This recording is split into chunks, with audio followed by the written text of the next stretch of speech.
Brisbane wakes up with Stav, Abby and Matt on B105. Welcome to the recovery show. Fridayz live recovery show. It's actually going to be recovery week. Oh. Yes. I like it. Rest and repair. That's what I've said to Ashley, didn't I? I think I actually texted her that. We were texting Saturday morning. So she not, couldn't sleep. She Not had the problems. same as what Fatboy Slim said. What did he say? Eat, sleep, rave, repeat. Yeah, we're detoxing so we can tox back up soon. Detox to retox. This week, Detox to retox. rest and repair. Right, okay. Yeah. And then, so what are you doing different this week that you don't do every other week? Oh, thanks for asking. Lifting heavy shit. That's compulsory this week. Okay. As opposed to always lifting people. And we have to be in bed by 9 o'clock. Okay. Because sometimes I've been going to bed at like 10:30, 11. It's too late. It is too late, Stav, but just Life gets in the you way. got to get stuff done. Well, there's, 24 usable hours in a day. You got to use them to sleep. Yeah. It's from a line in a movie Who said that? from Liv Empire Tyler. Records because she was having ADHD medication. Oh, So 24-hour useful hours in a day, and she's baking overnight. well, speed will help, won't it? Up to a point. We're going to catch you up with people who rocked it at Fridayz Live. Let's get into it. Here's the podcast. Stav, Abby and Matt for breakfast. B105. We had a little incident at my house on Saturday night. Yeah. Well, actually, it would have been, I guess, Sunday morning, 2 a.m. Sunday morning. I think a lot of people in Brisbane are on edge just with the amount of crime and stuff that has been going around, and you hear, I know it happens to be in your street, Abs, of like break and enters and stuff like that. Yeah, and because you see a lot of it because of community pages as well. Yeah. And they're very brazen the way they do it. They don't care who's home. They'll turn up at your house and Well, I don't and reckon try I've and get been as cautious of like home safety until I have now. And we were even saying you've got to lock the doors during the day, which we never used to. Yeah. You know? So on Sunday morning, it would have been about 2 a.m., our dog started like growling at the window. And it's where our carport is. And she does that sometimes because there's cats that will go in there. And I think, you know what cats like, they come in to tease Or her. the possum, you're like, ugh. Or the possums, because the possums go in and Yeah. out similar times every night. So I heard that and I was like, shut up, dog. Shut up. Anyway, lay there a bit. She kept on going, starts barking. I'm like, oh, for God's sake. And then I look over and I see a flashlight, Oh. and it was right beside, we've got like a door that goes into our bedroom, and it was right beside it. And at that moment, I start freaking out because I'm like, there is someone clearly trying to get into the house right now. What were you wearing?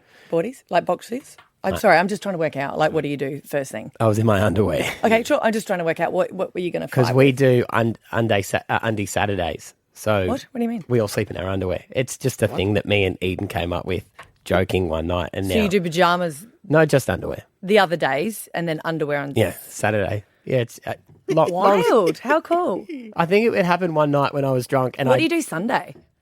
we'll come around on Sunday. You'll find out. I think one night I was drunk and I couldn't be bothered to put her in her pajamas. I was like, "Let's do undie Saturday." I'm just trying to work out what you're wearing, preparing to fight. That was all. And I will admit that they were floral ones, so Okay. they've got like pink and purple flowers on them. Yep. Your They're wife bought bonds. you those ones. She did, yeah. She has such a sense of humour. She does. She likes deflowering him. She does. So I start peeking, Yeah. right, and run to the door. And I think there's how many of them is there? I don't know. Yeah. So I just go into. They've got to think I'm more psycho than they are. So what'd you get? So I just start going off my brain. I can't repeat what I said. Lots of C's were said. Yeah. And I threw out a few threatens to kill them Yeah. because I was like, these people have to be more frightened of me. Yes.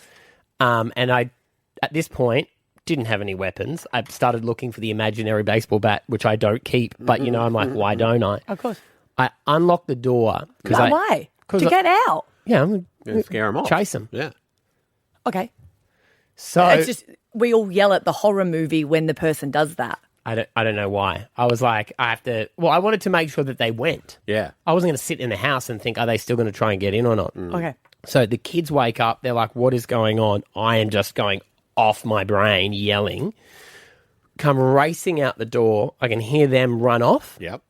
And then I jump over. We've got like a retaining wall. Jump over the retaining wall. The next door neighbour's lights come on. Their dogs start barking. And I start running up the hill as I hear the car speed off. They've jumped in the car and they've taken off, right? There I am in my floral underwear, ready to punch on. And I see the car take off. Yeah. It's a white ute. Right. And it had like a, the back of it was like a cold room. Oh, my God. Have you got a delivery of food overnight? Because we had a my food delivery God. come. Oh, my God. They do it at 1 a.m. It's so crazy, isn't it? Oh, my God. And it dawned on me as I saw the fridge, I went, they even texted me last night. To remind me. you. So I have just threatened Yeah. to murder the poor person delivering it who's like, you ordered this. I told you I was coming. There I am. All the spotlights are on. Yeah. I'm in my need jocks. stress leave because they get this all the time. You know why they do it? Because they want to deliver it fresh. It comes in from the plane in Sydney know. or whatever. They pick it up at the airport and they warn you. They do Completely on me. emails, they do texts, I they said do that. everything. I'm saying all of that. They gave me all the warning Ample warning. required. Yeah. And because I was asleep, I never went, that's what it is. It was just when they were in their fridge getaway car. Oh my God, I wonder how many times. Lucky you didn't have a baseball bat. Yeah. And then I get back in. Esther's like, what is it? What is it? And I was like, just the food delivery. Do you want me to go and get it, babe? Did he deliver the food? He probably just throws it next time. You might have something against your name next time. Luke, my neighbour, starts texting me going, what's going on? I'm like, Food delivery. False alarm. Oh my gosh. This is poor person. And they sped off. Do you reckon because they've they were got to like, change their times now? no, well, I don't know, but they sped off like there's a psychopath in this house. In his floral undies. Don't even know if they saw me. Dear. So I don't know, You should see Scotty. Sometimes people can understand Scott's accent if they're from overseas, right? Yeah. And we get the same people delivering parcels. And I said, Scotty, you can't do that because they think you're serious. So he's told him, he goes, I don't want this anymore. Tell you what, you're coming and seeing my wife at all hours. No more. Don't come in the house. No more deliveries. And he's like, sorry. I was like, tell him you're joking, please. Meanwhile, that guy's like, I got heaps of women on the go, mate. I don't need your missus. Yeah, why wouldn't he choose me? Stav, Abby and Matt for breakfast. B105. Unemployed Queensland mothers are being offered up to $5,000 to lure them back to work. What we're doing here is tapping that dormant workforce that exists in Queensland.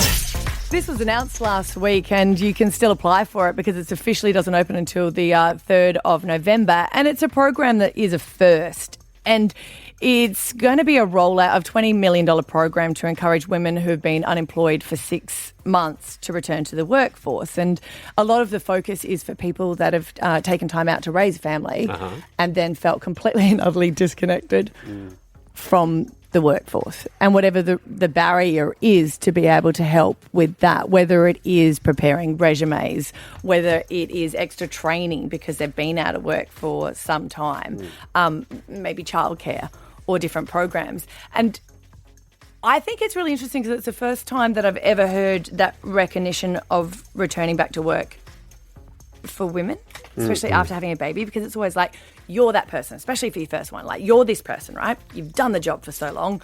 You have maternity leave, you have a baby, and then you just return as if like, yay, I'm the same person. And there's that whole saying where I think it's so true, where when you're at work, as a mum, you pretend you don't have a kid, and when you're at home with your kid, you try to pretend that you don't have a job. Yeah. And it's the whole thing of kind of recognising that there are some challenges with it.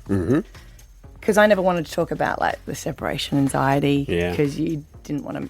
I think it has changed a bit, but you didn't want to mention that whole like, I feel really sad that someone else besides my husband's looking after my kids. And you miss them and you want to be with them. And you don't want to pretend that you have to run away early to go to the childcare because it's really expensive for those minutes that you're late. And then they get those sick days as well that you still need to pay for. Yep.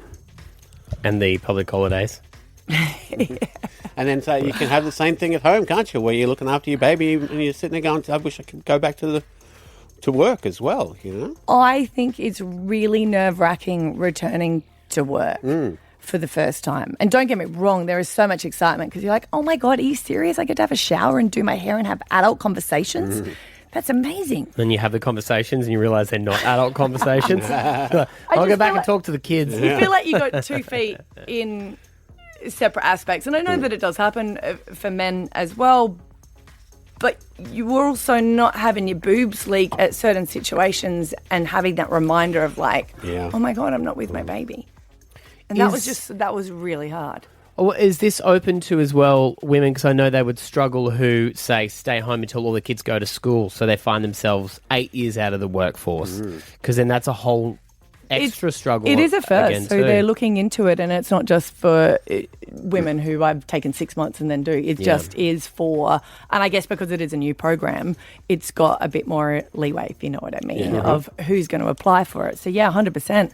There are some people that kind of go, I've been out of work now for 10 years because I raised the kids and now I don't actually know what to do. I was speaking to one lady. She said that she was in IT and she was out of it for 1.5 years and she goes, now it's too late for me to go back. It's completely too quickly.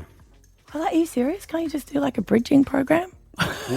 Well, you know, it's like 58 iPhones come out in 1.5 years. Yeah, but she said, well, I don't now. The graduates that are coming out will just be so much quicker than me.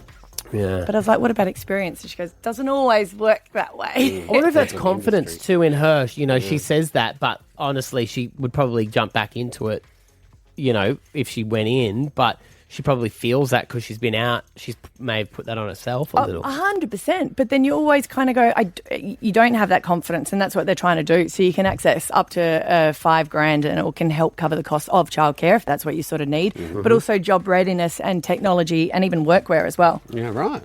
Oh, I should stop wearing stilettos. No, I don't think it's Maybe takes six months off. Comes back with a new wardrobe. Ooh, I got some Jimmy Choos. No, I don't think they approve of that. But I think it is, for me, it's just recognising, and to all the women that have now just, and I know the men, but this is just for them, who have just dropped their child off at childcare and then sat back in the car and just cried because their child was crying, and just that constant guilt. I just think this is the first thing that I've heard of recognising that, because there's so many countries that I feel do parental leave better than us. European countries. They're always better than us. Is it Norway? Yeah, They have a year for the dads and a year for the mums? Yeah. So it's like 2 full years. Yeah. Yep. But if you work in OT... So did you want to hear from people today? I just want to hear, I guess, for the people that return back to work, what was your hardest part of it? Was it not having, I guess, understanding workplace and you just felt awkward? Was it feeling like you were out of touch after returning, maybe for a year, or maybe it was difficult when you were full-time before and then you wanted to do part-time? Like, what was the hardest challenge returning back to work? Because I just don't feel like we've really highlighted it enough, because we always just sort of, she'll be right, we soldier on. Yeah. 13 10 60, that's our number. We'll get you on next. Stav, Abby and Matt for breakfast. B105. Unemployed Queensland mothers are being offered up to $5,000 to lure them back to work. What we're doing here is tapping that dormant workforce that exists in Queensland. Yeah, they have said there is a skills shortage, and the Queensland government looked at it and said, oh, well, one way that we can do it is by getting women back into work after they've taken some time off. And it's nice to actually hear it, because it feels like you just sort of carried on. It was so hard to return back to work. But no one really recognised it, or you didn't want to, I guess, highlight it. Yeah. Cause a fuss. Yeah, cause a fuss. And I think it changed because I had kids far apart, and it changed just even with that moment. But just that feeling of feeling like you're not doing a good enough job wherever you are. I think it can be frustrating too when you're feeling like that. You're paying so much for childcare and going, oh, I've earned $80. Yes. I've taken on all that stress to be $80 ahead. Is this worth it? And you feel like it's not, because you feel like you're letting your kids down. You feel like you're letting work down. You just feel like you're not doing a good enough job. And that's why they're saying this grant might be able to help them return back to work. And we just wanted on 13 10 60. How hard was it for you? What was the challenges, I guess? All right, Ruth and Buchan. How hard was it going back to work for you, Ruth? It was really hard. So I went back to work back in May after, I think it was 17 months after my daughter was born. And my background is childcare, so that's all I've known. And so trying to find something, because I didn't want to go back to childcare, was really hard. So I've actually now got a job doing night fill at Coles. So leaving my kids at night, which is something like I've loved doing. Putting them to bed each night, things like that was something I've always loved. And so not being able to do those things was incredibly hard, like being also sleep deprived, obviously doing night fill and then having to get up to them in the morning because my husband would then go to work. I'd be in tears a lot of the time, just wanting to be with them, wanting to hold them. I have a special kiss I give them at night, and not being able to do that, it was really hard. So I've sort of started doing that when I leave. But yeah, my son constantly says to me, "Mummy, I don't like you going to work," and things like that. And I'm like, it's something we've got to do, and we need the money. And yeah, so I was very grateful to my husband to be able to have that 17 months off with my daughter before having to return to work. But it's a hard thing to have to do, is to leave your children, no matter whether it's daycare or with just your partner or whatnot. And do you ever feel like as well, Ruth, like it's hard, you can't really say any that to people at work because then you feel a bit unprofessional? You know, when you kind of go, that guilt, you just sort of push it down. There was one night that I got a bit overwhelmed and I did start crying in front of my manager, and he's like, "Are you okay? I'm just like, it's just a lot going on. It's a lot of new things, learning. It's never done it before. And missing my kids. And that was the biggest thing. It was just missing my kids, being tired. It was a lot. So, yeah, it's tough. It is tough. Especially with the way things are at the moment where both parents have to work. It's when you, if you don't want to and you're forced into it, I think it takes on an even more stressful feeling, you know? Yeah, well, Mum used to always say it was so much easier because you always had a stay-at-home parent. That was the norm. Where now you hear people going, "I'm very grateful that only one of us needs to work." Because, with everything so expensive. Tennille in Collingwood Park, did you find it hard, or are you out of the workforce? I am currently out of the workforce. I'm expecting our 5th baby, but when I had 2, I was working in transport and logistics, and I guess I think the most difficult thing was the hours I had to work. I was lucky enough to be able to start at 9:30, but I wasn't meant to finish at 5:30, but was always finishing at 7 because of the overtime. And my children go to bed at 7, so trying to then race home, get everything done for bedtime. And I think it's difficult too when you need to, I guess, up and leave work in an emergency situation if something's occurred with your children and you don't have that understanding boss and you're kind of put in the position that you need to choose between your children and a job. And you need the job to support the kids.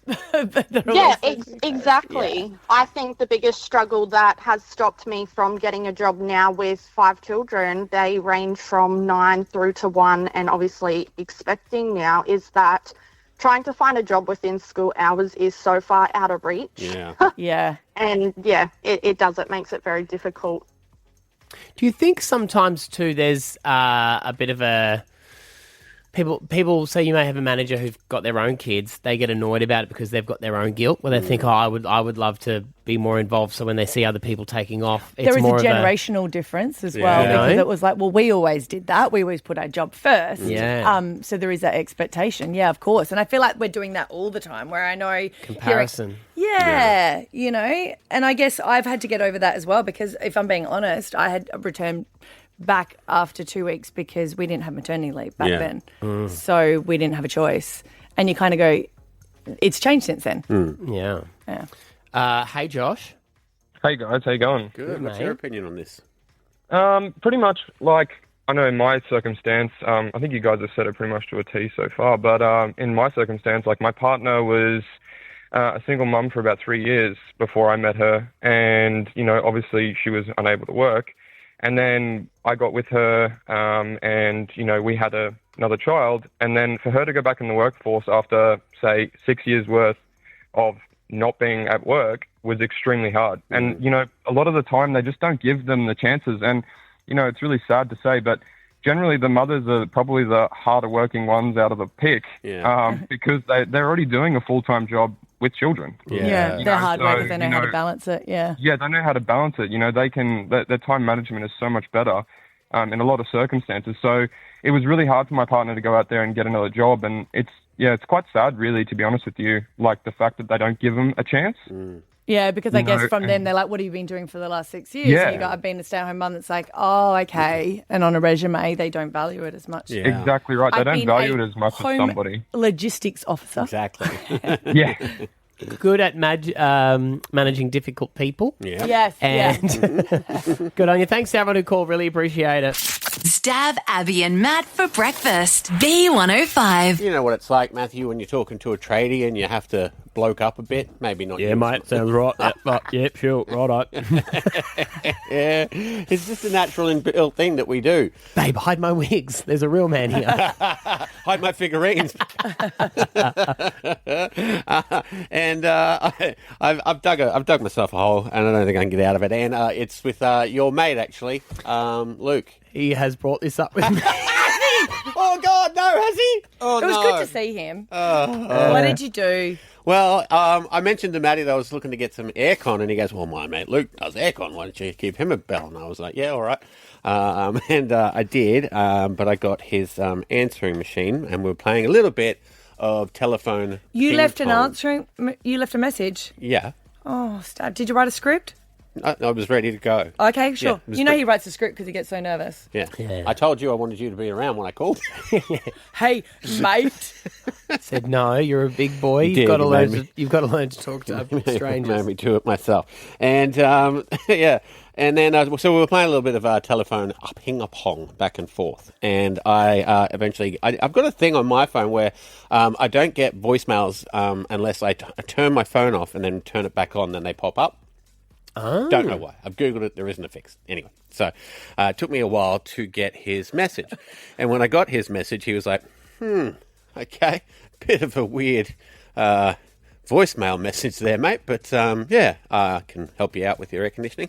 And I had forgotten that when I went to Amsterdam, I was listening into the, one of the shows, the show where I disappeared, and you guys were about to call me, and I thought, well, I'll just have a little bit of fun here, and I changed my answering machine message Deliberately for this, right? yes, to this. Believe it or not, Stav isn't at home to leave your message at the beep. I must be there or I pick up the phone. Where could I be? Believe it or not, I'm not home. Oh, my God. And I had forgotten You even talk about yourself third person. change it back. It's from Seinfeld. It's George Costanza. I know, but he doesn't know that. He wasn't born then. Yeah, and so I had forgotten to change it back. So I'm already on the back foot. And then Kat was away on a cruise, and he's a tradie, so he texts early. And I think he texted me at like 5:30 in the morning, which is fine, just to reconfirm everything. And then I woke up around 7:30, and the first thing I do when I wake up is normally text my wife and say, "Morning, wifey, I love you." And I did do that. And I sent that to Luke. Is this Saturday morning? No. This was last Saturday. And he said, "We've only met a couple of times and you already want me." So now I call him wifey, and I've still forgot. Even after all this, I've still forgotten to change my voicemail back. And then I said, So how are you paying for the aircon? "Oh, perfect." You can get it at every room. Yeah. Ducted. Oh, wow. Are you that good? Stav, Abby and Matt for breakfast. B105. If you were at Fridayz Live, we'd love to hear from you. 13 10 16. Fridayz Live. Yeah, around the grounds, what was it like? I have to say, it was just such a party. Yeah. The best one ever? I think so. Yeah. Definitely the biggest lineup we've ever had. Definitely. Yeah. For sure. Mariah Carey closed out the show. She was Such a phenomenal. diva. I love it. You mean how she's like, no, you carry me. Yeah, I'm not walking. yeah. The dances were epic, and just like the makeup artist coming and doing all touch. I was like, Yeah. yeah, you own it, girl. It was a huge day and night, and it was an amazing show. If you didn't get tickets, because it did sell out, we're so sorry. Before we take some of these calls, let's do a 60-second recap of Fridayz Live. Here we go. One word, wow. Yeah. It was amazing. Sweaty, I loved it. It was sexy. It was everything. It was off the chain. So let's not waste any time. Get wasted tonight and have the time of our life. Oh, the crowd was dancing, partying. A lot of hip moving, a lot of shaking. Once again, it's an honor and a blessing. We want to say thank you very much because there's nothing like being in a stadium full of a bunch of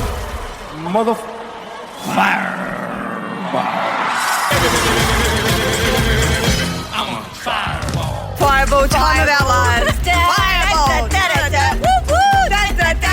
A lot of Dale. All caps. That was the first thing we ordered when we got the ticket.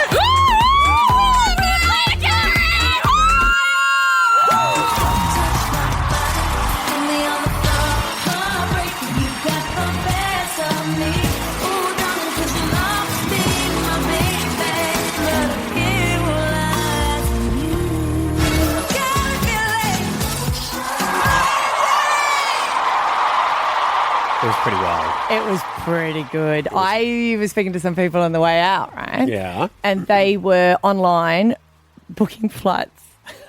Oh, to go to Sydney the next I day. think it was Sydney because I think was it Sydney or Melbourne that was sold out, and they're like, nah, we're doing it again. We didn't realise how They're good going to go it would be. again. Yeah. Wow. I was like, that's pretty good. Maybe Like- in the morning they'll wake up and go, we did what? What did we do? Well, obviously, the only thing I was upset about was that Mariah saying all I want for Christmas in Sydney. Yeah. Not in Brisbane, but that's... We got the Vegemite. Yeah, and that's okay. That's okay. It wasn't just a surprise one though. Like they had the set, the costumes. Oh, so you think, yeah. Yeah, You know what I mean? It she wasn't was like, oh, I might whoops, well here we just go. do this. Yeah. Just decided, guys, looking at you, I'm going to do Christmas. No. Sophie is from Wellington Point. You were there on Friday. How was it? It was absolutely amazing. I was actually working the event and was able to see Mariah Carey, was able to see Wiz Khalifa, and oh my goodness, I would go 1,000 times. I can't believe you got paid to be able to watch that. And your voice hasn't returned? No, it's my birthday today, and happy still birthday. recovering. Oh. And I believe you saw a very special moment as well. I did. I turned around during Mariah Carey. Everyone starts screaming, and there's a guy on one knee proposing to this beautiful lady. That's so cool. Did she say yes? She did say yes, and I was able to get it on film, and I'm so happy for them both. So that wasn't a spur of the moment. That was actually like he had a ring and it was all organised? Yeah, he had it all proposed. He had it all organised, and oh my gosh, the crowd went wild. Do you remember what song it was? Was it Always Be My Baby? I think that's exactly what it was. Yeah. I love how a lot of the things are. I think it was. I know. I think. I think it was. Yes. I didn't Good on take any you. photos. That was my thing. You know when you kind of go when you know it's a good night? Yes. Yeah. Well, thank you for your hard work too, Sophie. Everyone who was behind the bar there was working overtime. There's a lot of people keen to lick her up. Well, we all went at the same time. It was a long line. Turn around after we went through that incredibly long line. And we're like, oh, we just went at the wrong time. Yep. Erin's there. Hey, Erin. Hi. How was your night? Oh, Pitbull has changed my life. Well, you're a newly converted Pitbull fan, huh? So my husband is a massive Pitbull fan. I know all the music, but I was always like, oh, he wasn't so great. Yeah. Now I'm like, oh my God. He's amazing. He's amazing. Like, they were all, it was great. I loved it. I would do it again and again and again and again and again. Yeah, see, I wouldn't be disappointed. In fact, I would be stoked if Pitbull was in the lineup every year. Yeah, 100%. And little John just rocked it. Like, it was all my childhood. Like, yeah. It was funny. My mate was there It was so great. when Little John was in the centre. There was this, like, where the music was being mixed. He was where they got to touch him. on the roof. standing up on the roof. And all my mate could say was, I don't reckon he's had that approved. There is no safety rail there. I don't think he's meant to be up there. And I don't reckon he was meant to be. I think he was just like, I'm going up. You can deal with it. Melita's there. Hey, Melita. Hey. You were there on Friday. You want to do a shout out?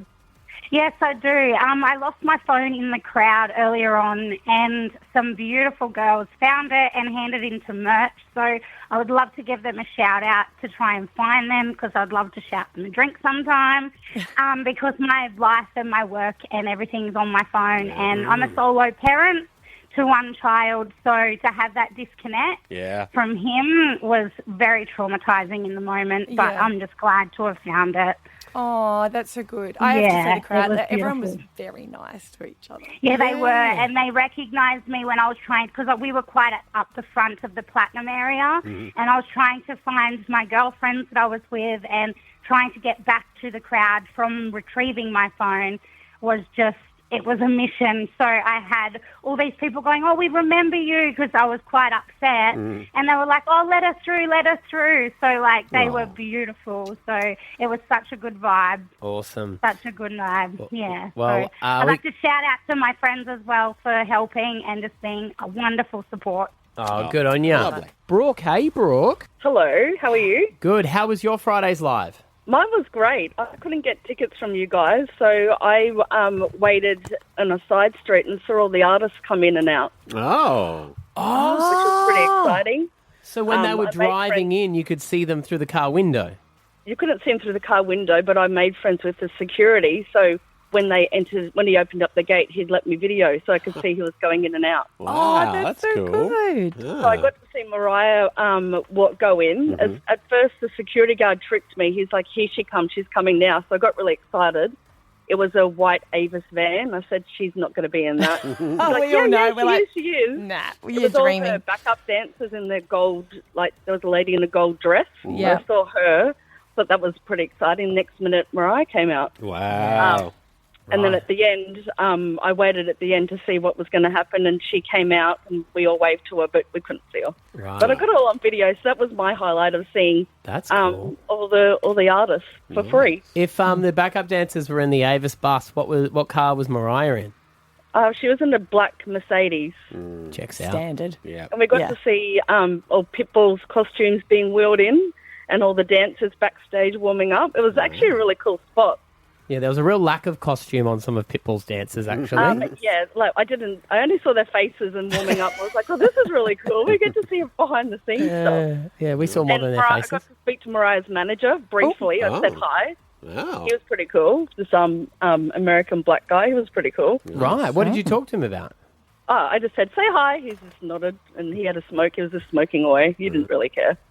It's just the vibe, isn't it? Yeah.